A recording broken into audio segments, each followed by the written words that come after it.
करूँ तो वो भी काफ़ी टाइम से इंडिया के अंदर पनाह लिए हुए हैं। चाइना काफ़ी टाइम से उसको डिमांड कर रहा है लेकिन इंडिया ने नहीं किया। शेख हसीना है वो इंडिया की मेहमान है और इंडिया ने उनको पनाह, उनके घुटनों में बैठना है। मेरी तब बात हुई थी नाइला पाकिस्तानी रिएक्शन पे, सेम इसी चीज। Hello everyone, this is Rana Saif, you are watching Rana Saif reaction. भाई बांग्लादेश ने नरेंद्र मोदी को लेके एक बहुत बड़ी गलत बयानी की है।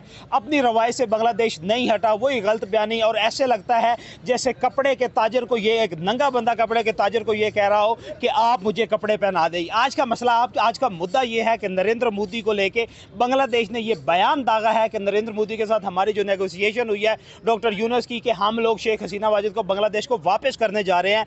पाकिस्तानी यूट्यूबर जो किसी तारफ की मोहताज नहीं था, वन एंड ओनली शाइला पाकिस्तानी हमारे साथ मौजूद है। आज के मुद्दे पे उनसे बात करते हैं, उनका क्या कहना है। अस्सलाम वालेकुम। वालेकुम सलाम। सबसे पहले तो thank you so much Rana Saif, आपने अपने चैनल पे इनवाइट किया और बहुत अच्छा लगता है क्योंकि राना सैफ के चैनल पे आना हमें बड़ा अच्छा लगता है। बड़े टैलेंटेड पर्सन है सच में, एंड पॉलिटिकली इनका जो मैं कहूँगी बैकग्राउंड बहुत अच्छा है और मेरे चैनल पे भी अक्सर आप इन्हें देखते हैं। आज जो आपने मुद्दा उठाया है डेफिनेटली ये चीज़ गलत बयानी भी है और इंडिया के बारे में मिस इन्फॉर्मेशन, हाँ डिसइंफॉर्मेशन है, करेक्ट। और ये वही वाली बात होगी, ये मुंह और मैसूर की दाल। देखिए इंडिया अपने रवायात के लिए बहुत ज़्यादा माना जाता है और कहते हैं कि ये दिल है हिंदुस्तानी, और इसके पीछे अगर आप बैकग्राउंड देखें तो इंडिया के लोग बड़े मेहमान नवाज होते हैं। जिन्होंने पाकिस्तान को 2 टुकड़ों में तकसीम कर दिया वो उनकी बेटी को डॉक्टर है जो कि डिक्टेटरशिप के सामने प्रेजेंट की गई। और जब नरेंद्र मोदी, अगर मैं तिब्बत के लीडर दलाई लामा की बात करूँ, इंडियंस की बात करें ना, तो इंडियन सोशल मीडिया पे बड़े एक्टिव हैं। आप सेम लाइक दलाई लामा की तरह जो कुछ गलत इन्फॉर्मेशन फैलाते हैं, विद इन द मिनट वो आपको जो है करना शुरू कर देते हैं और आपको काउंटर करते हैं उस चीज़ के ऊपर कि ये चीज़ ऐसे नहीं है। तो ये मोदी साहब मिले ज़रूर हैं मोहम्मद यूनुस से, लेकिन उस अंदाज से नहीं जो अंदाज मोदी साहब का है। देखिए अगर हम हिंदुइज्म की बात करें, सनातन कल्चर की बात करें, तो वो मेहमानों को भगवान रूप मानते हैं, ऐसे ही है बिल्कुल। और वो अपने भगवान की कभी डिसरिस्पेक्ट नहीं कर सकते। सनातनी कितने ज़्यादा अपने धर्म के साथ लॉयल है।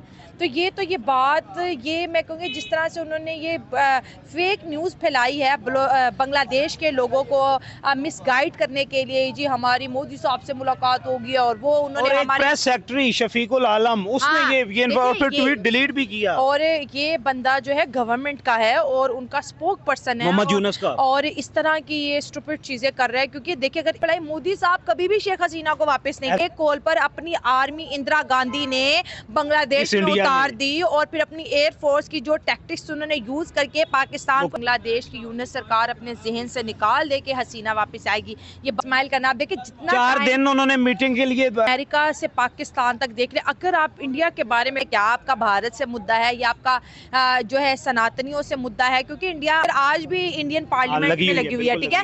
तो मुझे इंडिया का पेट्रियोटिक ये जो जज्बा है सोशल मीडिया को बड़ा पसंद है और बहुत नेशनलिस्ट है। और ये इंडिया ने जो कंपेन चलाई इनके खिलाफ कि ये बात मोदी साहब ने कहाँ कही और कैसे कही, उन्होंने ट्वीट डिलीट कर दी। बिल्कुल अब उनके ऊपर प्रेशर बनना शुरू हो गया। तो मैं ये कहूंगी जहाँ पर आपने इंडिया और बांग्लादेश की बात की, देखिए बात करना अरेंज करते रहे 4 दिनों बाद, जितना टाइम भी जितने भी एनालिस्ट हैं वो बॉडी जेस्चर को स्टडी करते हैं और उन्होंने कहा कि जितने टाइम भी मोदी साहब उनके साथ बैठ रहे, एक अजीब सा स्ट्रेस उनके चेहरे पे, ताकि वो बैठना नहीं जान छुड़ाना चाह रहे थे। लेकिन हाँ वो उनको पॉइंट्स दे रहे थे कि आपका मुद्दा है। आप बहुत ज्यादा डाउट्स में चला गया ना बांग्लादेश को लेके। तो जैसे आपने कहा कि ये गलत इन्फॉर्मेशन भाई, जिसने शेख मुजीबुर रहमान की एक शिकस्त दी, 93,000 फौजों का सरेंडर उन्होंने करवाया, फिर 1 साल तक मेरे ख्याल से जेल में रखा, फिर उनके साथ जो है एग्रीमेंट साइन करके भेजा और वो पिक्चर वो उनकी बेटी है। आप ये सोचो, शिप पे आए हैं जो इलेक्शन भी नहीं लड़ा, कैसे चुने हुए नरेंद्र मोदी तो यही तो कहा था कि मैं बात किससे करूंगा, जब तक आपके पास चुना हुआ कोई इलेक्टेड बंदा नहीं होगा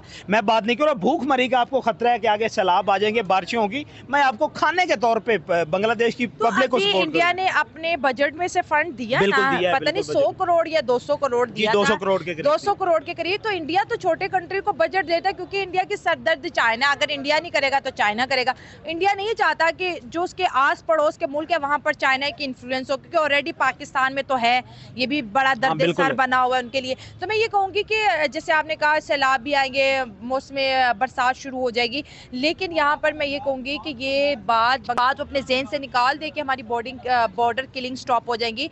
BSF ठोकेगी जो बॉर्डर क्रॉस करेगा। हसीना के जमाने में जो था वो वापस कर देते थे, बिल्कुल किसानों को वापस कर देते, फिशर्स को, मछेरों को वापस कर देते। लेकिन क्योंकि जब बांग्लादेश ने आंखें दिखाई तो इंडिया ने तो अब इनके कहते हैं ना स्क्रू कसना शुरू कर दिया। साथ उन्होंने एक और बयान दिया है कि हम आपने लैंड लॉक, हमने we are the guardian of sea, Bangladesh ने कहा। तो फिर डीजीएम ढिल्लों ने उनको जवाब दिया, मेजर जनरल ने, तो उसने कहा है कि बाप बाप होता है और बाप के साथ कभी भी आप लोगों ने कंपैरिजन नहीं करना होता और बाप को नहीं बताना होता कि बच्चे कैसे पैदा करते हैं। उन्होंने इसके पीछे वजह क्या है? क्योंकि बांग्लादेश के 3 बॉर्डर की हिफाजत खुद इंडियन कर रहा है। वही तो उन्होंने कहा है कि आप तीनों तरफ से हैं, जो खुद आपको बचा रहे हैं, आप उनको क्या आंखें दिखाओगे? आपकी तीनों तरफ बॉर्डर्स की सिक्योरिटी इंडियन आर्मी कर रही है और ये इंडियन आर्मी को कह रही है। मैं कहती हूँ ये वाकई पता नहीं सटिया गए हैं। इनकी सिक्योरिटी इंडिया पे डिपेंड कर रही है, इनका ट्रेड इंडिया पे डिपेंड कर रहा है, ये खुद इंडिया पे डिपेंड कर रहे हैं। और मुझे नहीं लगता कि ये सिर्फ सोशल मीडिया की ब्रेकिंग न्यूज़ बनाने के लिए करें। ये भूल जाते हैं कि इंडिया के जो लोग हैं वो चीज़ें याद रखते हैं। उन्होंने मालदीव के को छठी का दूध याद करा दिया था जब उन्होंने मोदी साहब का मजाक उड़ाया था। तो ये तो फिर बांग्लादेश है, तो बांग्लादेश है जिसको इंडिया ने खुद पाला हुआ है। तो मैं ये कहूंगी कि ऐसी फेक खबरें ना फैलाएं, क्योंकि हमारी तरह हर कोई नहीं सो रहा होता। ये इंडियंस हैं और ये जागते हैं और ये कंडेम करते हैं चीज़ों को। लास्ट में शाइला, आपके बहुत बड़े फैन हैं, दिल्ली से हमारे साथ मौजूद हैं पूजा गर्ग और उनके हस्बैंड हैं विकास गर्ग। उन्होंने एक तो आपको ईद की मुबारक दी, बहुत बहुत शुभकामनाएं। और अच्छा, सबसे पहले थैंक यू सो मच, आप हमें इतना प्यार करते हैं, इंडिया से हमें देख रहे हैं, हमारे बहन भाइयों की तरह हैं। आपका प्यार जो है राना साहब की तरफ से मुझे रिसीव हो गया, थैंक यू सो मच। इसी तरह हमें प्यार करते रहो और आपको भी हैप्पी। में पहुंचे तो वहां पे उनके एक स्पेशल असिस्टेंट मोहम्मद यूनस के स्पेशल असिस्टेंट जिनका नाम शफीकुल आलम, उन्होंने एक ट्वीट किया कि हम लोगों ने जो के हवाले से कोई मसला होता है तो हमें उनकी सपोर्ट करेंगे। और नरेंद्र मोदी की और मोहम्मद यूनस की जो मुलाकात हुई थी उसमें रिक्वेस्ट की गई थी, ये बात एक्सेप्ट कर लिया कि नरेंद्र मोदी शेख हसीना वाजिद को बांग्लादेश के हवाले करने जा रहा है। उसके फौरन बाद ही थी इतनी बेहतर होगी थी, पाकिस्तान से बेहतर रिजर्व, फॉरेन रिजर्व पाकिस्तान से 10 गुना ज्यादा थे। आप ये को लोगों ने बना के साबित जब मिलती है तो फिर आपका बेड़ा गर्क होता है। वो बेड़ा गर्क जब होना स्टार्ट हुआ, फिर एक जो मोहम्मद यूनस जो बाहर बैठे हुए थे, काफ़ी अच्छे थे, जिला वतन थे, उन्होंने एक मूवमेंट चलाई, जो भी मामला के वो सारी दुनिया को पता है। हाँ, गुज़ीन वहाँ पे अपने आप को समझ दी थी तो तब ही गई, तब बिल्कुल। उसके बाद जब ये बंदा वहाँ पे आया, मोहम्मद यूनस जब वहाँ पे पहले चाइना में बैठ के और धमकियाँ लगा रहा था, मीटिंग हो रही थी तो वहाँ पे 4 दिन कि नरेंद्र मोदी से मेरी मुलाकात हो जाए और फिर मुलाकात का आगे आपको पता है। सर ये अब जब वो बंदा आया उसने कहा कि मैं पता नहीं क्या हूँ, इसने आगे इंडिया को आंखें दिखाना स्टार्ट कर दी। उन्होंने कहा कि भाई हमारी जो इन्वेस्टमेंट है ना आपके मुल्क में 78, उन्होंने तब भी कहा कि 70% इलेक्ट्रिसिटी इंडिया प्रोवाइड कर रहा है। आप ये वाले हथकंडे ना इस्तेमाल करें, आप हमारे साथ प्यार मोहब्बत से रहें, हम प्यार मोहब्बत के साथ वन में, तब इन लोगों को आज़ाद ही क्या लें। आपके यहाँ इतनी आंखें दिखाई आपको बड़ी मुश्किल पेश आएगी, आपको तिनके समझ दाने दाने के मोहताज हो जाएंगे। लेकिन वो मेरा अपना ओपिनियन था, मुझे थोड़ी समझ थी तो मैंने ये बात की। आज फिर मुझे दोबारा इस बात पे बात करने का मौका मिला है, तो आज आपने क्वेश्चन दोबारा से उठा के दे दिया। पहले कुछ अच्छे तक कह रहे थे कि हम बॉर्डर पे फोर्सेस लगा देंगे, हम आपको ये कर देंगे, रिटेलिएशन करेंगे, आप ये कह लेंगे हाथी और चूंटी का है। वो समझाने की कोशिश करते थे बार बार जैसे कोई बड़ा छोटे नीचे की तरफ लेके चले गए। अब उनको समझ आ गई कि हमारी किसी ने यार उसके साथ तो पंगा अमेरिका नहीं ले रहा। बिल्कुल वाली आपने जब ये वाले काम करने थे तब आपको समझ नहीं रही थी कि हमारे आइंदा आने वाले नताइज क्या हो कि हमने घुटनों में बैठना, तो पहले आप आंखें ना दिखाते, हम आपको बेहतरी की तरफ लेके जाना चाहते हैं। फिर उन लोगों ने कहा कि ठीक है हम 5 मिनट आप कहते हैं ना तो हम एक अच्छी मुलाकात करेंगे। तो आपका कोई रिस्पॉन्सिबल बंदा, जिम्मेदार बंदा, पॉलिटिकल माइंड, उस चीज को फिर अपनी मीडिया में जाके वहाँ पे वो बच्चा उठा के शफीकुल आलम को बात हुई है जी शेख हसीना वाजिद को, नरेंद्र मोदी शेख हसीना को आपकी औकात है, आपकी हैसियत है कि आप इंडिया से शेख हसीना वाजिद को वापस भेजना है तो हम किसी तरीके से भेजें।